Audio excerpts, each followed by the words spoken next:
Welcome, everyone, to the Success Elevated podcast. As always, I'm your host, Hayden Lee, and I am joined this week by two very special guests.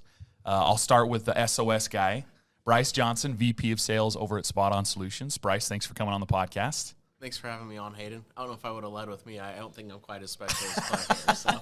You're very special. And also joined by Claire Carreras, who is the Operations Manager over at ATEX Restoration. Claire? So much.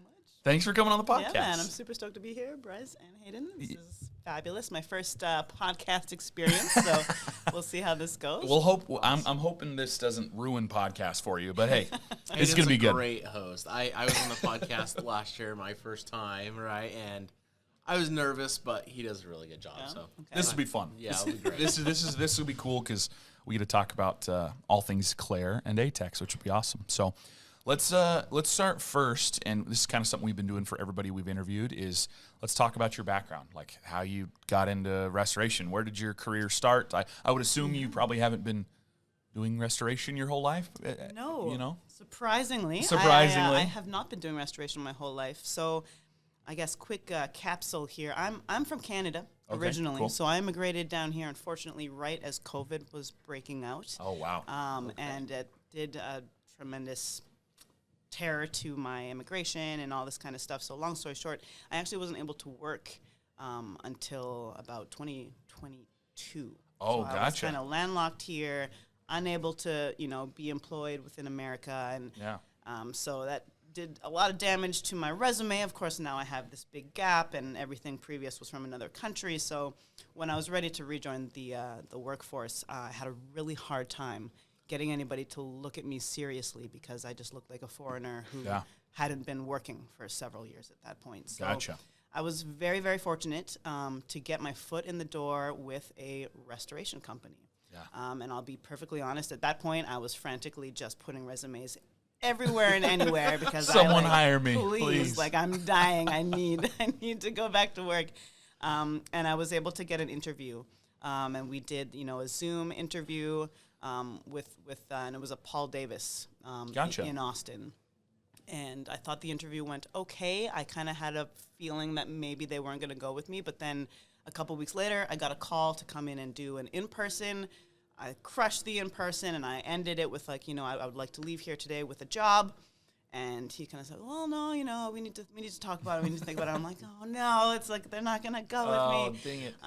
But they ended up giving me a shot. And I That's was awesome. so grateful and so thankful for that because, obviously I knew nothing about this industry. Right. I'd never heard the word mitigation before in my life. Yep. But I come from an operations management background. Management has been my thing. I love business. I went to business school. Like, that's my whole jam. And I think I was able to communicate that well enough for them to feel like, well, let's give her a shot and see what she can do. And they put me in a more entry-level position, and I was excited to just get in there and get going. And I think that really paid off for me. Within, 3 months, I was promoted to Emergency Mitigation Manager. So I kind of had a division to look over, and things just kind of kept escalating from there. So that was my introduction into emergency mitigation and restoration. Love it. And I've just kind of been in and around it ever since. I did do some time with a ServPro. I deviated for about a year or two. I was operating a pool repair and cleaning business just for something a little different. And that employer had a restoration company that he was also running. So once I got the pool business, tidied up and cleaned and nice, he ended up selling it. Yeah. And then he brought me over to the restoration side, and Very that's cool. where I've been sitting ever since. I love it. Awesome. Yeah. Got involved in ATEX. So there's a couple of things I think couple different directions we could go. And so I want to put a pin in a couple of things because I want to learn a little bit more about like your management style. And obviously you're a great leader. And I think that, like you were promoted super fast. People recognize those qualities within you. So I want to talk about that. But first, I think it would be good to talk a little bit about this guy over here and how you two connected, last year at CORE. So Bryce, why don't you talk a little bit about how you first connected with Claire? Yeah, I think Claire and I, right, we got in touch after core last year, so we bumped into each other here, and initiated the conversation. I don't know specific details off the top of my head. I don't know if you remember exactly the context of some stuff to marketing and evaluating the performance of how that went, but that's usually how it goes. Yeah, it was like on my hunting list, so to speak. When I came to the conference last year, Need marketing. I was like, okay, this is an area that like I need help. I need to find some assistance with this. At that time, we had a very old, outdated like landing page website. It was horrible. I don't even think the phone numbers listed on there worked anymore. Like it was really quite bad. And there just wasn't a lot of value or thought really put into our marketing and how we were facing the market in that sense. So one of the first things that I did when I came on was kind of evaluate, like, all right, like, what is our presence online? What does that look like? And is there room for improvement? And the answer was like, absolutely. In fact, we need to scratch this whole thing and basically start over. And in realizing how much of an undertaking that was going to be, I started looking for resources and professionals who could kind of That's cool. plug in and run with it.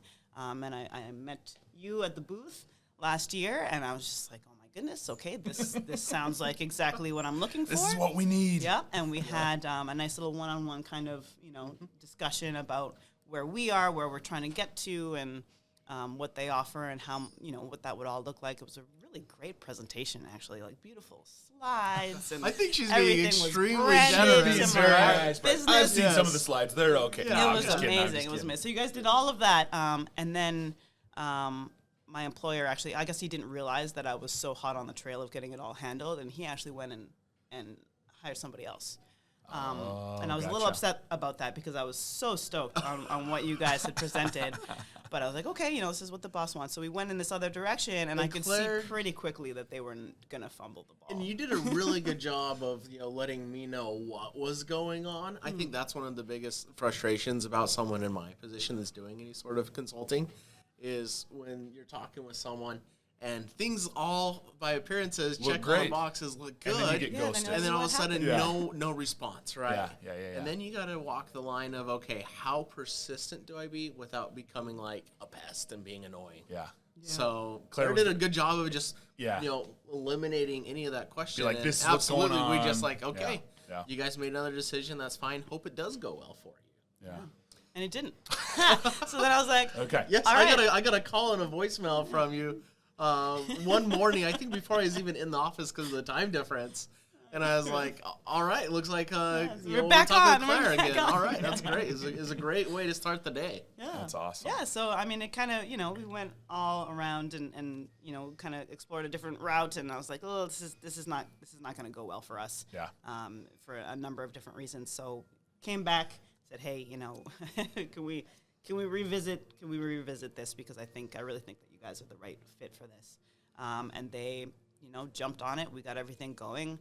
It was a huge project. I don't know in terms of what you're used to, but for us, I mean, we're talking website, SEO, the whole, like, the Google business profile, like everything, the whole shebang. We needed like pretty much a turnkey, almost like having an in-house marketing team at our disposal to get going as quickly as possible. So, yeah, and that's been almost a year since like initiation, but I think we connected went a year live ago with everything. I mean, I feel like maybe it's 8 months. Because Something you like started 7 or 8 with someone months. for a couple months, and then it would have been, what was it, October? You reached out September, October. Yep, that And sounds then right. our typical time frame on the website, I think we were right there about 45, 60 days. So right end of the year, first of the year, kind of got everything something kicked to off. that effect. Yeah. Gotcha. Well, I think it would be a good time right now to shout out Santi and his team Yes, go back home. Santi loves working with you. You're one of his favorite clients. Santi's one of our account managers, and he does an awesome job. And his team back home, they're kicking butt. So it's been really cool. Santi worked with us in office for a couple of years, and then recently moved to Utah, and he's engaged and like getting ready to be married here in the next month or so. And it's so fun. Like we've kept up that great relationship, and we have team members that work remote all over the country. And it's super fun to we get to work with some really awesome people at Spot On Solutions, both internally, guys like Santi, and people like you. So I appreciate you guys kind of bouncing off each other and talking about that story, because I think it's eye-opening from both perspectives. Like from a sales perspective, like it's nice to have some communication to be like, hey, this is what's going on. And then from your perspective, like you recognized very early on that you needed something like all-encompassing to help with what was going on. And that's what we can provide, which I don't want to turn this into a sales conversation, but that's what it is. Like we know there are a lot of companies out there, and we work with a lot of companies. It's a huge undertaking for you, and it's a big task for us, but we do it a lot because we have lots of people that come to us and be like, I have a 30-year-old website. I have ads that aren't working. I don't know if I'm getting any money. And so like, it's a great way for us to be like, hey, let's fix all of this all at once. Let's get it all done at once, So month in, month out, we're working with a couple people at least that we're going full service with, basically, just like you. So yeah, it feels like a lot. It's not our first rodeo, right? And that's where I think we do really come in helpful there. The other thing I'll just mention from it real quick, I think, Hayden, is I don't want to be that stereotypical sales guy. I hope that I'm not, and that I have broken that mold. You don't want to be sending like several I do not emails want a day. I don't think any salesperson really, though, wants to be the guy calling, and really being needy and emailing, right, for communication. And so I think just, a little thing that I've actually done is when someone reaches out to me, I am very prompt to tell them yes or no and not leave them on the line or make them, reach out however many times to get through to me. Yeah. I find that it keeps my phone actually quieter. Yeah. With emails and calls, and then, I'm doing a favor to those people, letting them know yes, no, or now's not the right time, whatever that is. Yeah. And that's the last thing I want to spend time doing.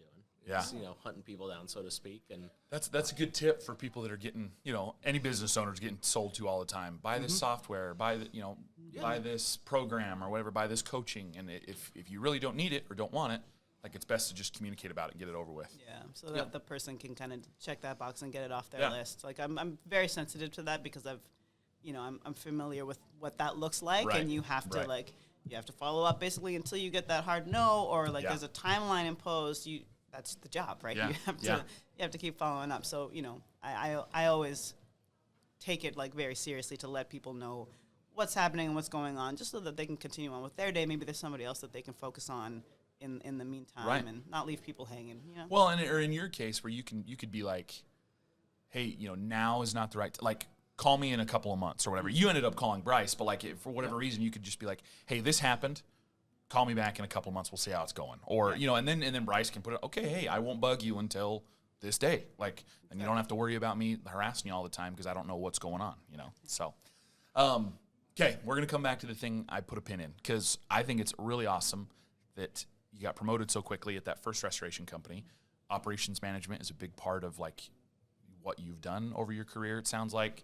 Obviously, it's what you're doing here at ATEX. Talk a little bit about your leadership style, I guess. Is that something with management, or is it just something you're naturally good at? I would assume you've probably had some practice over the years. Yeah, Talk a little bit about that. I guess I'm pretty good at it. Okay. Yeah, I guess I've always been naturally inclined towards management. I'm the oldest of 7. So really? Our household was very much all right, Claire, you gotta run this. You're like a third parent or whatever. Yeah, exactly. And organizing everybody and getting things done. I'm very get things done. Yeah. I'm Claire, Little Miss Execution, right? I get the things done. So that's been a skill that I've always had, and as I got older, I started to recognize that could be applied in my career. Yeah. And it, kind of developed from there. And all my jobs have been in different industries, which has been really interesting. And I think it's given me a really interesting perspective, I think, to bring to the table wherever I go. Having had so much experience in so many different industries and different sized companies and a lot of independent companies, a lot of startups, things like that. So, it kind of gives me an interesting pool of knowledge and sort of a wealth of knowledge to bring now to restoration. Yeah. The Success Elevated podcast is brought to you by SOS Navigator. SOS Navigator is an on-demand training platform geared towards marketing, personal development, and business growth. We understand that as a business owner in the service industry, you wear a million hats. Let SOS Navigator be a simple and cost-effective way for you to continue to grow your business. Click the link in the show notes below and use code SOS Podcast to get 10% off your next on-demand training course. What so with regards to restoration, are there some different leadership or management challenges that are unique to restoration, you feel like, versus like other companies? Obviously there's the stress of like emergency situations for sure, but are there any other like unique challenges you feel like when it comes to the restoration world? I mean, you have to interact with so many different entities, right? You've got the homeowners, and or renters, or whomever's on sort of on the loss side. Then you've got the carriers and the TPAs, these the third party programs that we're involved with in restoration. Then you've got all of your subs and the different vendors and people that you're interacting with, and then you've got your own team. And depending on the size of your restoration business, you might have multiple divisions, right? We at ATEX Restoration are full service, so we have the emergency mitigation, we have contents, and we also have the reconstruction. There's just that's a lot of people and a lot of different skill sets and a lot of different lingo and languages. We obviously here in Austin we have a lot of Spanish-speaking labor, so there's a lot of things to dial in and kind of continually be practicing at getting better at speaking to all of these different people you have to speak to for one common goal. Yeah. I love that stuff because it really is a unique thing when it comes to restoration that like you have to navigate this many different entities all at one time. And especially like there are companies, like it's awesome that you guys are that large. There's even companies that because they just do mitigation also have to bring in the reconstruction side. Do they like, I got to hire subs that can do all the reconstruction. I got to coordinate with them, and just ends up being, it's very unique, I feel like, to the restoration world. It really is. It really is. I'm trying to think of like anything else adjacent that I've done, and I really can't think of another industry that has that many moving parts in an emergency kind of a the emergency adds scenario. Another level because it's like if you're a general contractor, yes, you have to deal with a lot of subs, but just generally you're not dealing with like an emergency situation. Right now. It's like there's actively a flood in my basement. You know what I mean? Like that's not what's happening when it comes to like general contracting. So it's a little bit different. Bryce, you gonna say something? I was just gonna think of a little perspective that I could share and just what I saw here at the event. I mean, obviously, we're here in Austin at the collective, by Core, but it's home base for them. But Claire and a lot of your team is here with you. Right at the event, right. Yeah. And I think that's really impressive. They talked one of the keynotes, yesterday was talking about different things with your team and what you could do, and mentorship, part of that was leadership, the mentorship, the leadership, and bringing them to events and stuff like this. Yeah. And I think for me at least, I've had a lot of moments where I've been at events like this and seen, okay, now I understand things a little better. Now I get to meet people in person. What's that like for your team? Because your team was here, and I was like, oh, hey, how's it going, guys? And just recognize, the branding and the shirts they're wearing. Everybody's got an ATEX shirt on. Yeah. Some of your mitigation managers and techs that are here, not just, the management of everything. We made that choice this year, and, in the previous year, and, I tend to be the one that goes to these kind of networking events. Yeah. And, Trace Davis, our GM, sometimes he comes as well, but I find, I'd get so pumped up and so energized and so stoked on all this stuff, and then I'd come back to the office and be like, all right, guys, we're going to do all and this. They're not there, right? Because they're like, where's all this coming from? Like, I'm we don't know what you're talking about. We got to work on your soft skills and blah, blah. And they're just like, what are you talking about, Claire? So I wanted them to have the experience of coming here, not only to kind of catch the energy and kind of see how big the industry is and how much support there is, and meet the vendors that they're working with face to face and kind of have that FaceTime, but also to let them know how valuable they are to us and that it matters and that we want them to be meeting all these people and networking and being kind of on that same level of, it's not just for me and Trace to be at these things. Like this is a resource for them. And I want them to see it and feel it and be as much of a part of it as I was, because it really does, it just gets you, it gets you fired up. It gets you fired up, man. Yeah. You come to events like this and you just, if there was nothing else other than just, talking to other great people in the industry, that would be enough in and of itself. But then there's also all the trainings and the keynotes and all the cool vendors that you to see, oh, maybe I can implement something from Spot On Solutions or something from, CoreLogic or something from Violand and or whatever. to kind of see what like the opportunities are in the future, right? Yeah. That's a big thing. Is we hire pretty green. That's a choice that we made intentionally, and we want to bring people in kind of from the beginning and build them up, and also let them see like, hey, there's a future here for you. Yeah. You might start out as an assistant tech or what have you, but look, these are the steps. This is where you can go, and I want you to see that and meet other people who have worked their way up and kind of see this organism that is restoration and all all these moving pieces, and like, hey, look, there's opportunities for you in all of these places. Yeah, maybe you're cool. here with us for a couple of years, and then maybe you transcend and you move into another kind of realm within the same industry. But I think it's important that these young people see that there is a future for them here, and there's a career path. And there's opportunities even beyond that. Yeah. I think that's super smart. And I saw them here, and I think that absolutely you deserve a lot of, just a big shout out for that. And I'm sure your team's They're lucky awesome. to be working We have with you, right? such a great team. And they look so good in their uniform. Yeah. They do. And they have a presence. Yeah. And It's I cool. think it's a sign of a really good culture, right? That what you said about, their future here in the industry and what that looks like. And maybe in a few years, maybe they're not with you at ATEX anymore.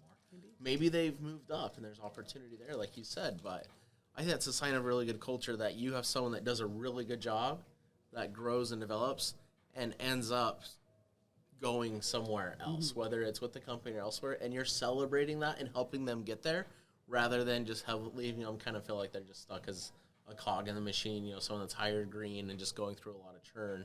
I'm guessing you guys probably don't have as much turnover with your techs and people because of that. Really low turnover. I mean, we, prior to my arrival, ATEX has been in operation for 10 years now. Yeah. So prior to my arrival, it was, kind of core team. They were doing what they were doing really, really great, but there wasn't any growth. Right. Right. So, one of the big things that I was in charge of was like, all right, Claire, we need to scale this thing, right? Like, how do we do that? So, we did a lot of hiring. We started really growing and developing and, kind of refining like what each role looks like and building out those teams and, having a plan so that we could scale it and grow it. And it's been going really, really well. Still really low turnover. I like to think I'm doing a good job of bringing in the right people. We hired a young lady about 3 months ago, totally green, very new to the restoration space. But during our interview, she was kind of telling me about her experience interviewing with these different companies, and she's like, nobody will give me a chance. And of course, that really resonated with me because I was like, I've been in that position. Yeah. I know my worth. I know my value. But getting somebody else to see that can be really challenging. Yeah, big time. If you're not from here, if you speak another language, if you're a woman or a minority, it can just be, that extra challenge. And so, I gave her an opportunity. She's been crushing it. It's been one of the best hires that we've made. She's so smart, and she's a tiny little thing, but she is so capable. I mean, I've seen her pull cabinets off by herself. Like she's cool. She's crushing it. That's so awesome. That's if there could ever be a sales pitch for the restoration industry, that's it right there. Like that's so cool, and that's what the restoration industry, and that's what what's so cool about what we get to do is we get to be a part of this huge. It feels like a family almost, and restoration really is that way. That we can come together. There are opportunities out there for everybody, no matter what walk of life you come from, and it's cool that you were able to kind of hey, I was given this opportunity. Let me help somebody else also get the same. Pass it forward. Which is awesome. So, Claire, this was an awesome conversation. Seriously, thank you so much for coming on. I want to give you the opportunity. I know you guys are obviously here locally in Austin, but if someone maybe wants to learn a little bit more about you guys and is interested in maybe getting some tips or some help, is there a way that maybe they could connect with you, social media, LinkedIn maybe or something like that? Absolutely. I am on LinkedIn, Claire Carreras. You can also reach me. We have a web form on our website, which is austinwaterdamage.com. Love it. Feel free to reach out. I'm happy to help, share, point people in a direction if they're looking for feedback or anything like that. I'm really all about kind of giving it forward because, again, I was in a rough spot, and if somebody hadn't given me that opportunity, I wouldn't be here, right? Yeah, that's great. Claire, thank you so much. Bryce, thanks for coming on and telling your part of the story a little bit too. Really appreciate you guys, and we'll chat with you later. So, All right, thanks. thank you. Thanks. This has been Success Elevated, making you a little bit better one show at a time. Thanks for joining us. Please subscribe on YouTube or any other major podcast platform to listen to more episodes. We are proudly brought to you by Spot On Solutions. If you'd like to learn more about how we can help you grow your business, please check us out at spotonsolutions.com.